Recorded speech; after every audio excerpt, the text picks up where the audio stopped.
All right, so what's our cold open for this one? I know it's wife. It's hybrid. No, it's sabotage. No, Just talk about United. That's it. That's it. Okay. I was going to get there eventually.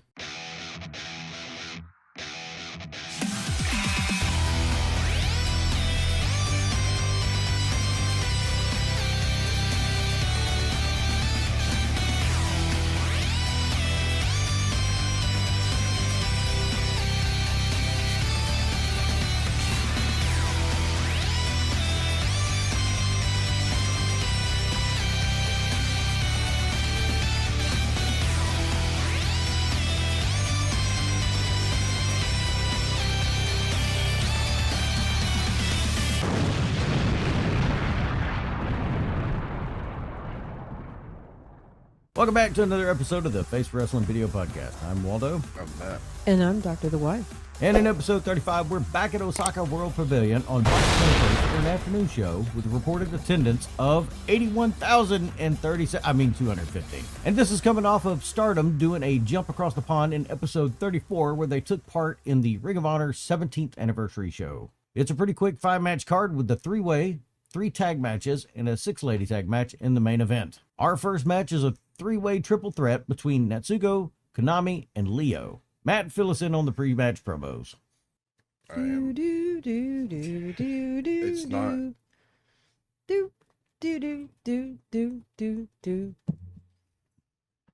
Excellent synopsis. Everyone is introduced, the ribbons are cleared out, and middle-aged ref...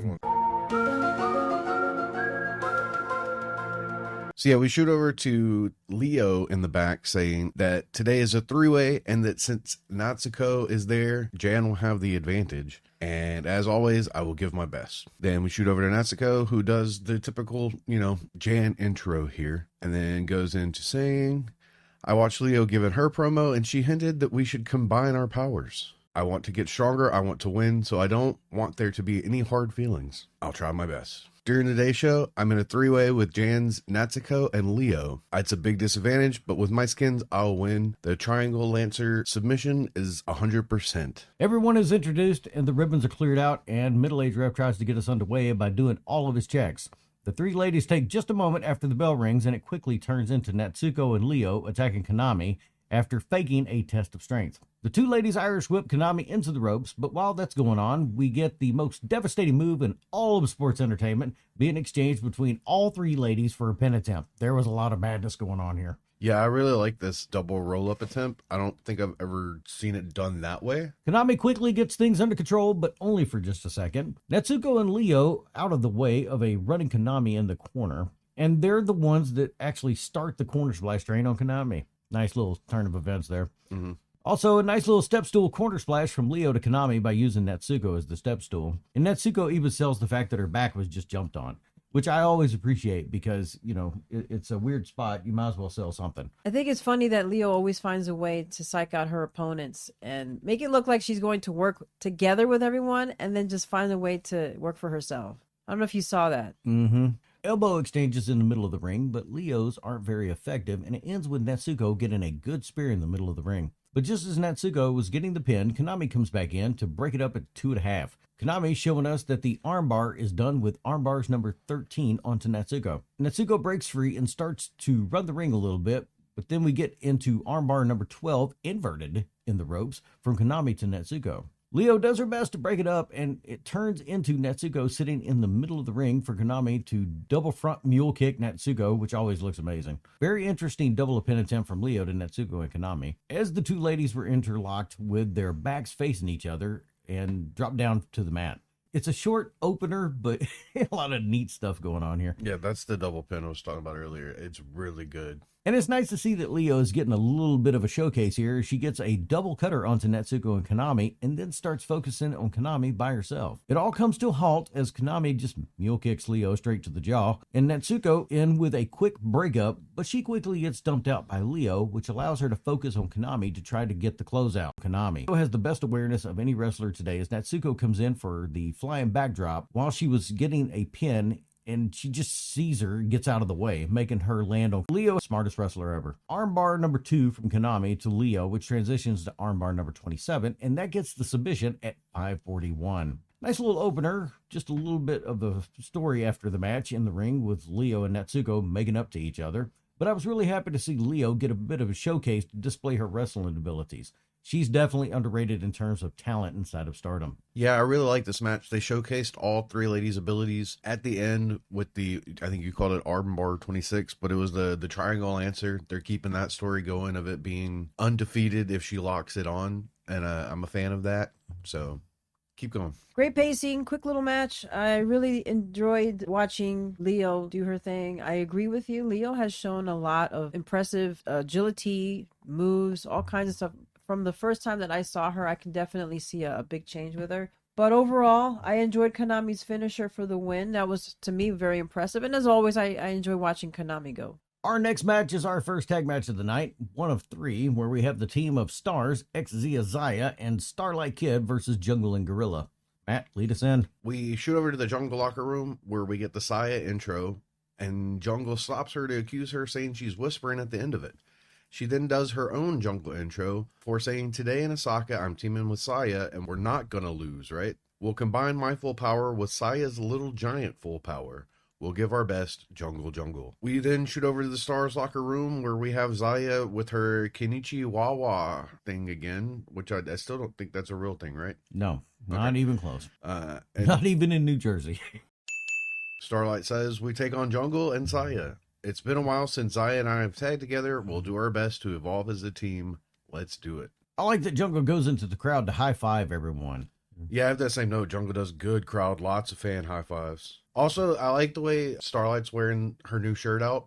It's just a little thing they do in Stardom where they all make sure to point out that they have new merch available and everything. They need to keep doing that kind of stuff. Always the little things. Yeah. Crisscross handshakes in the middle of the ring between Stars and Jan, and middle-aged ref kicks us off. We go straight into a collar and elbow lockup with Gorilla and Starlight Kid, and it turns into an exchange of wristwatches.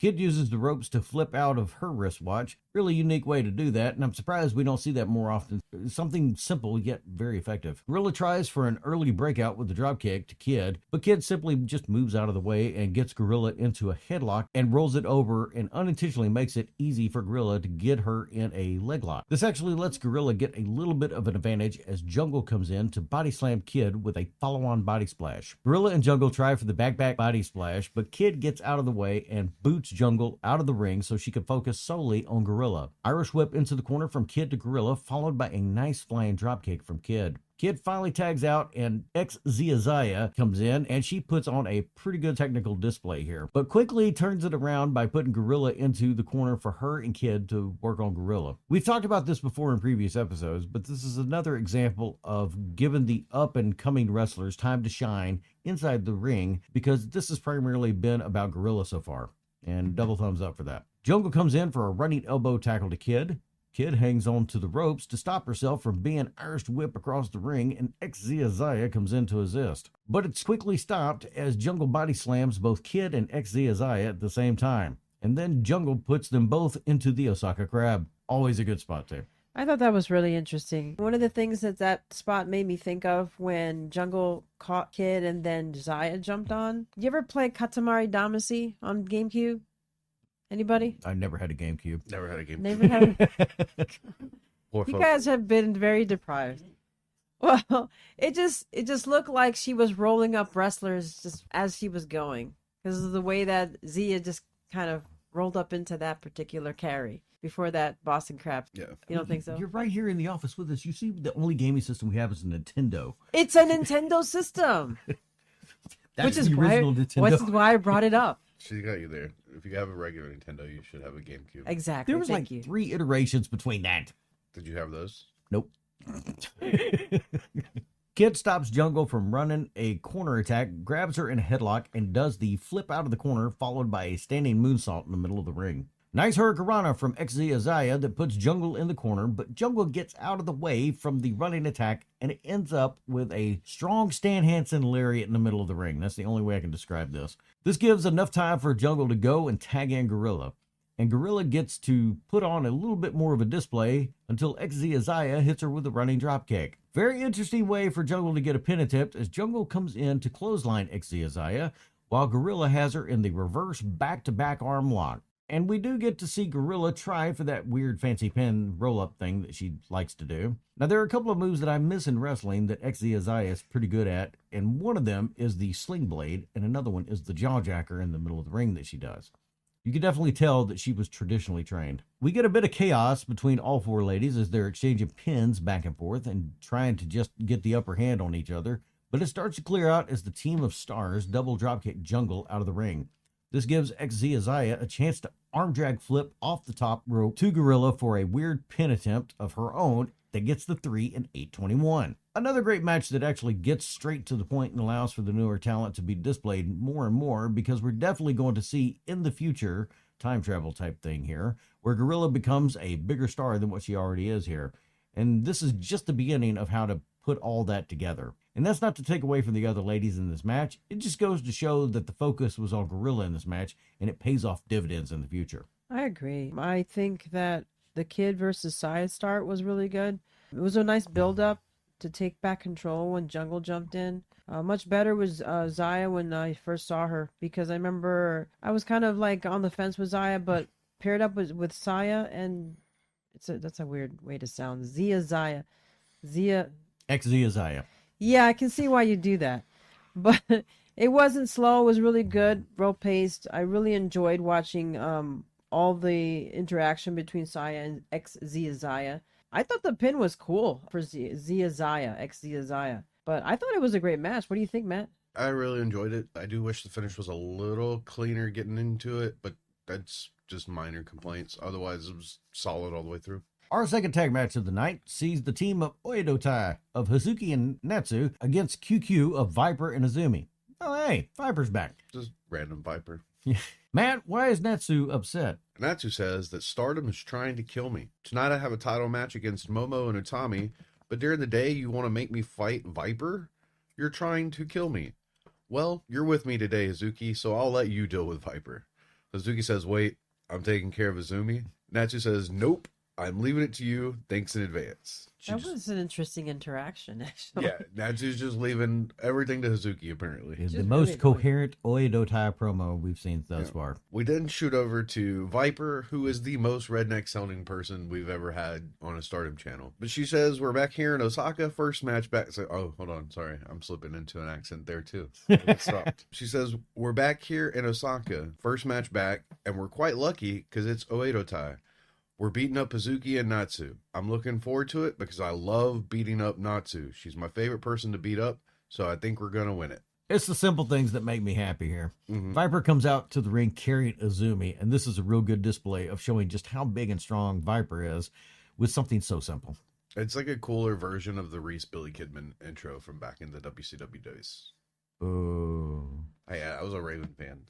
Oddly, we didn't get the Oedo Tai entrance on this recording from Stardom. Weird. They skipped all of it. Mhm. They were just in the ring. Well, it's an Oedo Tai match, and Old Ref is out in the ring for this one, so you know there's going to be a bit of chaos going on. So before you start the match, I'm not sure if you guys have noticed, but there was a lot of back and forth between Natsu and Viper, where she was begging to kind of have a little reprieve before she gets everything underway, and kind of begging Viper to tag her partner in. You mean we have an Oedo Tai match with Netsu that has a little bit of shenanigans going on before the match? A little actually bit of starts? shenanigans. Oh no, that's something new that we haven't seen before. Oh man, she made this a big thing. And when Viper did go and pretend to make the tag, she made sure the audience knew that she got one over, and then Viper was back, and Natsu was disappointed. Once Natsu gets done with her little temper tantrum, her and Viper go straight to the outside with a mini high-speed match breaks out in the ring between Azumi and Hazuki. I love it and I hate it at the same time. Whenever there's an Oedo Tai match going on, there's usually a match going on outside and a match going on inside. And it didn't happen while we were over there, but if it did, my neck would be hurt even more trying to go back and forth to watch both of them. And I love how Hazuki dips under the bottom ropes to pull her legs out from Azumi to the mat. You know which spot I'm talking about, Matt, right? Mhm. It allows her to quickly jump over the top of the ropes and land a stomp to her back. It was a really good spot. After Hazuki had her turn with Azumi, Natsu makes it into the ring to start taunting her as well. residuals from the kidnapping series. And you can see Natsu turn around, and it must be because Viper's about to come into the ring, because she quickly dumps outside and has no part of what's going on. I just want to point out that the stomps that Hazuki are giving out are the ones that I wouldn't take. Quick Irish whip into the corner from Hazuki, but Azumi quickly climbs up to the top and drop kicks Hazuki. A tag to Viper, and she comes in for her corner barrel roll, but misses Hazuki as she gets out of the way. And it takes both Hazuki and Natsu to Irish whip Viper across the ring. But Viper's just too strong and woman handles both of them into the corner for a successful barrel roll this time. Viper tries to body slam Hazuki in the middle of the ring, but Hazuki manages to wiggle her way over the top of Viper into a backpack chokehold. But before Viper can even drop to her knees, she just simply backs up into the corner to knock Hazuki off. Work smarter, not harder. Yep. And having Viper and Hazuki in the ring together shows a really good contrast of power versus speed. Hazuki manages to get Viper into the headlock in the middle of the ring, but Viper easily stands up and brings Hazuki with her for a backpack drop to get out of it. Viper manages to get the tag into Azumi, and the two break out into another high-speed match in the middle of the ring. Just like with the stomps from earlier when the two ladies are trading elbows, this makes me happy that I don't have to end up in the ring with either one of them. Snap suplex to Hazuki in the middle of the ring, but it's not enough to get the 3. But Viper comes in and tries to set Azumi up for the Mecha Shiba, but is broken up by Natsu and her whip. Running code breaker from Hazuki to Azumi, 11 on 10 as always. It allows for a quick tag to Natsu, who sets up Azumi up in the corner for a crowd encouraged washing machine. But Natsu wasn't able to keep the laundromat open for long as Viper breaks it up quickly. I thought this particular one was really interesting, or not interesting, but really funny. Because when she got into the corner to do the washing machine and then basically was flattened, it made me think of Acme cartoon or one Looney Tunes cartoon when they get flattened against a billboard or something, and then just Copyright.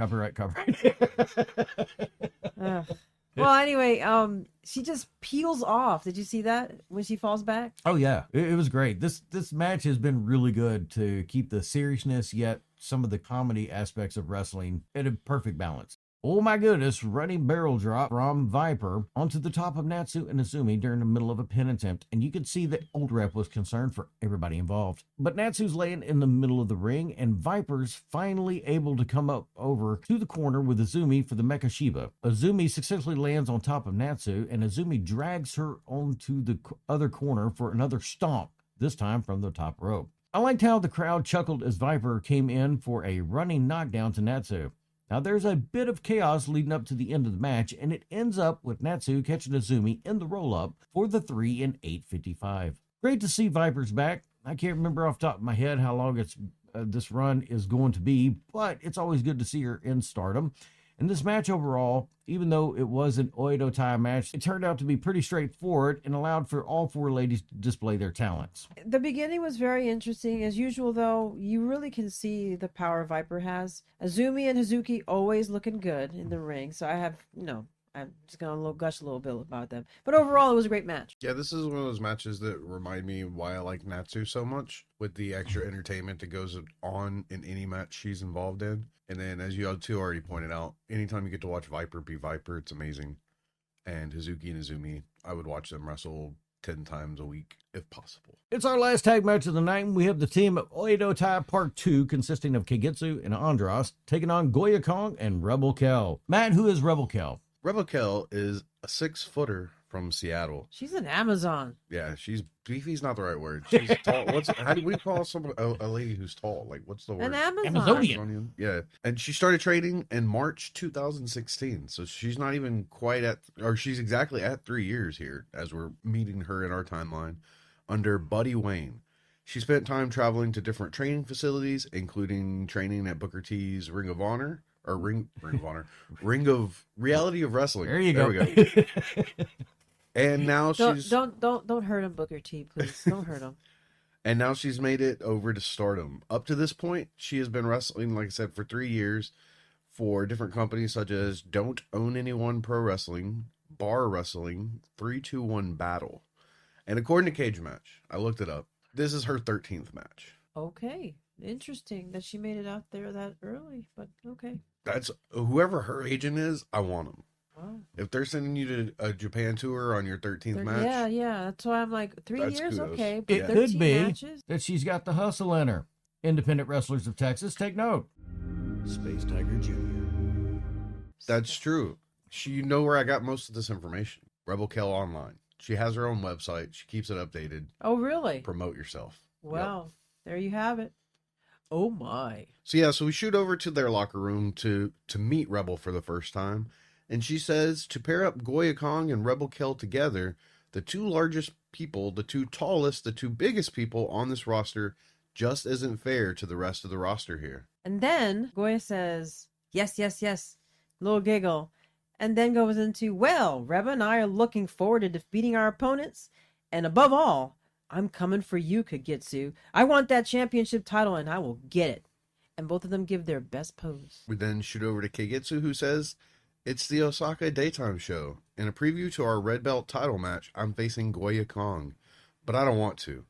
But I'll do my best. I do have Anchan by my side, but your match is tonight, right? Tonight you take the goddess's tag belts. Tell him.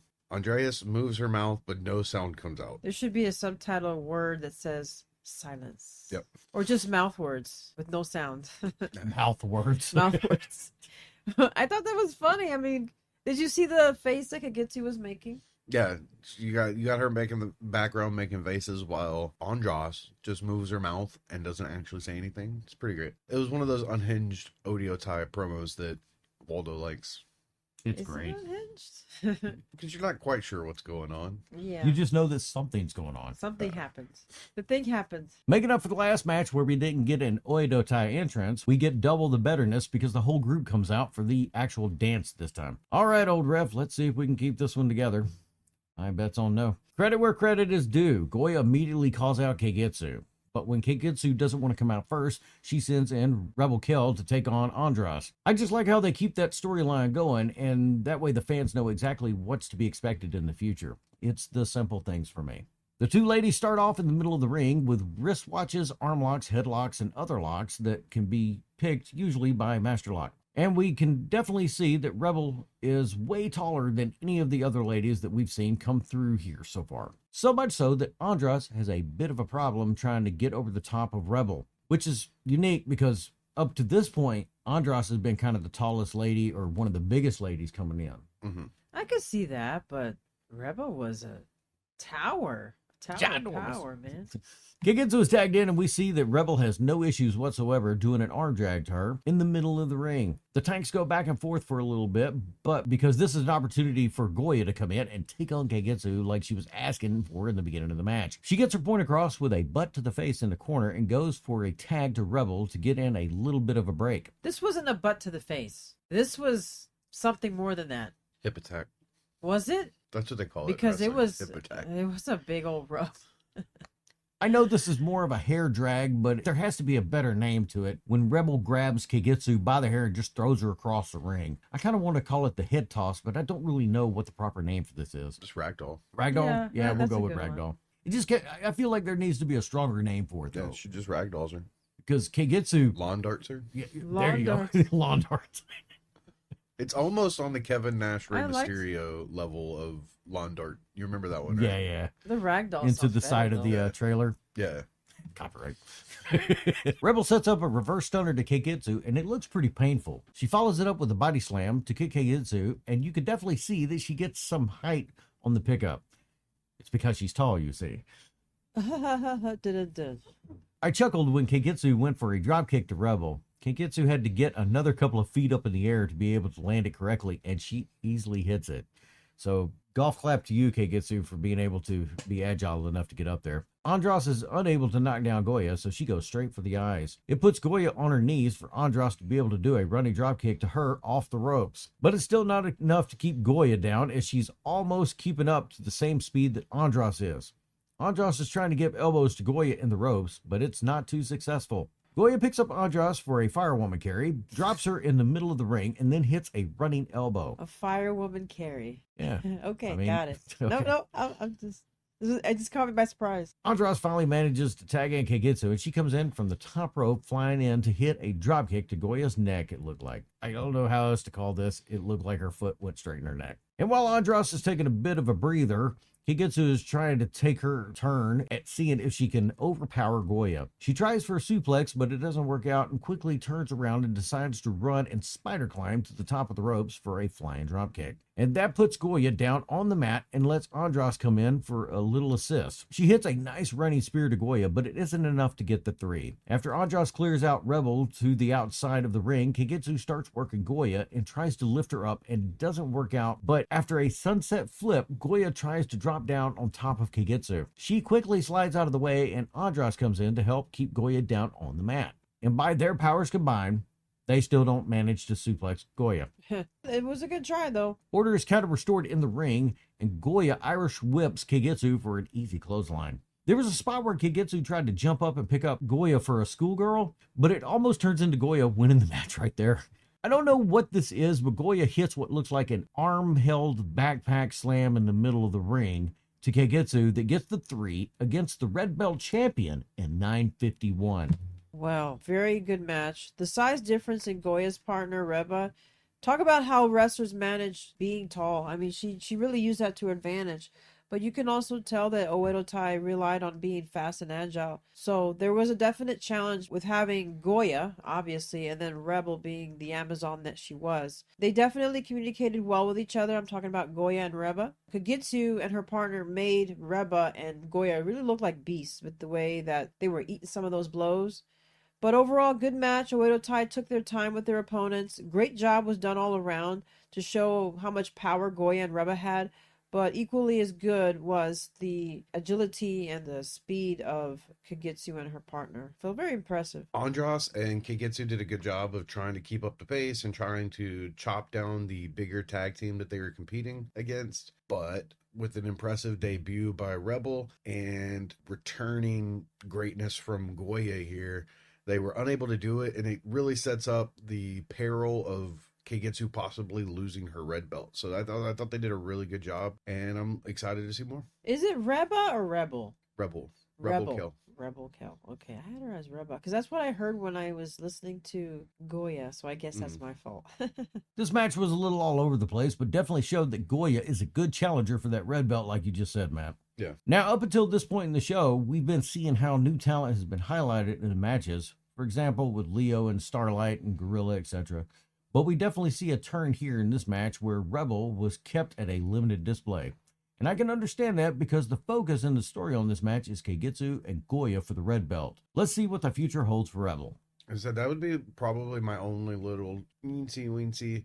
I would have maybe waited to bring Rebel Kill in. Maybe another till after that one, but that's it. It's main event time, and we see the team of stars of Mayu, Arisa, and Aki take on the team of QQ, Momo, and Utami. You can't hate Saki for that long. This has been a 4-year No, I can animosity. hate her as long as I want. This is a 4-year animosity. And they take on the team of QQ. Her and my friends again. Don't trust her. So how are you going to hate her now? You can't hate her. I can hate her as long as I want. They take on the team of QQ, of Momo, Utami, and B. And I just want to say that it's always great to see Arisa come back. Momo says it's the Osaka Day show and we face stars. We're really waiting for our title match tonight. This is just our warm-up. We'll do our best. We then get the most high-pitched, high-paced Mayu promo of all time. We got the main event today against Yuku. They got a tag team champions on their side. Saki says, but we've got a champion on our side right here. And then they sing and dance. We'll do our best. The fact that you did that. Yeah. Okay. It was not as strange like the Odio type promos are, but strange in the way that Stars promos are. Utami word count 0. But the greatest face in all of wrestling lets her entire team talk and dance. I don't know who it is, but we see a couple of streamers hit the light rafters. I'll have to add that to my to-do list in the future when we go back to the Osaka World Pavilion. Middle-aged Rev kicks us off, and Stars tries to handshake with everybody to show you that Mayu leads the team of Ultimate Faces here, except for Saki. QQ quickly turns everything down and sends Momo in to face off with Arisa. Yes. And both ladies go to what they know best, and that is to the kicks. Arisa starts to target the left leg and knee of Momo and clears out QQ from the corner. Stars is just taking it to Momo and trying to hit with the surround sound drop kicks, but Momo moves it. So you're ignoring something there. What? The Ultimate Face, Mayu, just jumps in the ring and starts attacking somebody. Unwarranted. she could feel the evil coming into the ring, so she was there to Oh, cut it off. jeez. Stars is just taking it to Momo and trying to hit with the surround sound drop kicks, but Momo moves out of the way, and QQ come in to take their turns on Arisa with the splash drain. Snapmare to Arisa from Momo, and we get some stiff kicks to the back. Arisa kicks out of a pin at 2, and Momo quickly takes her over to the corner of QQ and brings in B to the match. B firmly plants a knee to the back of Arisa and pulls both arms back, and while this is going on, QQ clears the ring so that way B can keep the hold in. What is this called? Is this like the sitting bow and arrow or the crossbow or something? It must be take turns on Arisa Day because Utami's in now and she starts making Arisa humble. After QQ clear the ring, they start putting kicks into the chest of Arisa, and this lets Utami get a pin attempt in. Arisa finally manages to break free just for a minute as Utami is running them off the ropes, and Arisa lands a boot to Utami's chest. But the advantage doesn't last long as Saki is tagged in and QQ start to roughhouse her. But Saki does start to get things under control, laying in the double underhook power slam to Utami with Momo. Okay, I'll have to check to see what I was talking about there. Oh, no. And after a short run in the ring, she rightfully goes and tags in Mayu. Nice hurricanrana from Mayu to Utami, and Mayu is firmly leading this exchange with Utami. Utami manages to break out real quick and tag in Momo, who starts quickly putting boots and legs to Mayu in the corner. Mayu is still favoring her knee a little bit, and you can see this after a spinning mule kick to Momo. Arisa gets tagged in and hits the running knees to Momo, who's in the corner. Arisa picks her up and starts planting elbows into her. Momo does eventually start to return some of them, and it looks like Arisa is going to win the exchange with something running off the ropes. But Momo meets her with a leg lariat to slow Arisa down. Nice body backdrop from B to Arisa after a spider climb in the corner to get over the top of her. Looks like B is going for a backpack of some type, but Arisa lays her out with a knee to the chest. QQ come in and save it at 2 99/100ths. Arisa is up top and misses the flying stutter kick for B to lay her out. Saki is tagged in and tries to close the deal, but QQ comes in for the save. During the Mayu-Saki team up, we see Mayu do the rope bouncing arm drag thing, and it goes pretty quick. It's always good to see, too. B is laid out with stereo kicks to the head from Mayu and Saki, and this lets Saki go up to the top for the flying stomp. But B kicks out, and Saki is trying her best to stop B with the reverse double underhook head drop. Saki gets B in a new style of roll-up, but Momo is quick to save the day, and QQ come in to woman handle Saki. Good. B picks up Saki, and after the assist from Momo, she successfully picks her up with a cross-arm pickup drop. Does this have a name? Queen's Landing. For the 3 in 12:09. Yeah, we didn't have Momo who hops on the mic because she likes to be the one to hop on the mic for QQ. She says, Queen's Quest won today. Well, B won today. But Utami and I will take this momentum into our Goddesses title match tonight. We want to beat those monsters tonight. Everyone please come tonight. And then B does the QQ finish to end the show. This was a pretty good match. All 6 ladies are some of our favorites, so it's always good to see them in the ring together at the same time. There's not a weak wrestler amongst the 3 of them, so anytime you can check out them wrestling, I would say go do so. Nice start to the match. It was fast-paced, usually expected from Mayu's team. Momo looked really good. Her team looked really strong, but I did notice that Arisa took quite a beating, especially from Utami. Saki fan was clearly hurt. I'm not sure if either of you picked up on that. You didn't hear him? Yes. Saki. As a Saki fan, I heard it. Yeah. Well, I heard it. Waldo wants to deny that, but he was there. Mayu was tough the way she took repeated kicks and drop kicks and then turned around and dished it out as much as she took it. As usual, I enjoyed B, especially when she came back in. But overall, great teamwork from both teams. They really looked good with each other. They worked well with each other. B's finisher was definitely really cool. The ending was a little awkward. I don't know why, but I found it a little strange. It's just kind of out of nowhere. Yeah. After a show that seemed to be centered around putting newer talent over and introducing new folks, this main event was definitely bringing out all the main eventers and showing how it's done. There were times in the match that was a bit all over the place, but that's to be expected when you have 6 ladies in a triple tag match. But overall, this allowed all 6 of those ladies to display why they're in the main event. And that's why also this is kind of my match of the night. So they were basically hitting all the L1s here and keeping it straight to the point. It was only a 12-minute match, and everybody that was a main eventer in this match, you can definitely see why they're main eventers. There was nothing missed. Match of the night for me it also was the main event, so I agree with you. Pretty well structured, very neat, very clean. And the only other thing I had was that the ending was a little awkward, but overall was a great Match of the night. I'm gonna be the oddball out here. Of course you are. I actually really enjoyed the three-way opener between Leo, Konami, and Natsuko. I thought they told a really good story with the whole, are Jungle gonna team up and stay being friends? And then when Leo betrayed and was like, I'm going to win this. I'm going to do what I got. Like, I really liked the story they told. I thought it was a fun match as well as you had the cool double pin attempt, the cool double cutter attempt. There were just some good moves. It was just something interesting to see in the opener, that much high energy and story being told when usually it's just kind of a exhibition match almost. This one didn't feel like one. So kudos to those three ladies. That's a fair assessment there. That's a good match too. Then for my heel of the night, and I mean this in the best way possible, Goya Kong. Like I said, she really built herself up for the match coming up with Keigetsu. If you would have told me this a couple weeks ago that this was a match I'm really looking forward to, I don't know if I'd have believed you, but I really am. Can't wait to see this match. I'm going to be controversial here. Okay. Viper. For the way she flattened Natsu at mid-thrust in the washing machine in the corner. And I also wanted to add Leo to that because of all those sneak attacks and how she broke that friendship with Natsuko. That's fair. Those are good choices. I too will be a little bit of controversial, calling out one of the most heelish of people of the night, and that is Saki, because that's the reason why the Team of Stars wasn't able to win the main event. She was too focused on trying to betray Mayu and just didn't want to give a fair shake to Arisa, who has just come back after a short little absence. It was just taken away from the whole thing. It's just that main event was Saki's fault. I have a question. I can kind of see your notes from here, and it says that Sayu saved Mayu from being pinned. And then Mayu didn't save Saki from being pinned. I know that's not on my screen. He just doesn't want to admit it.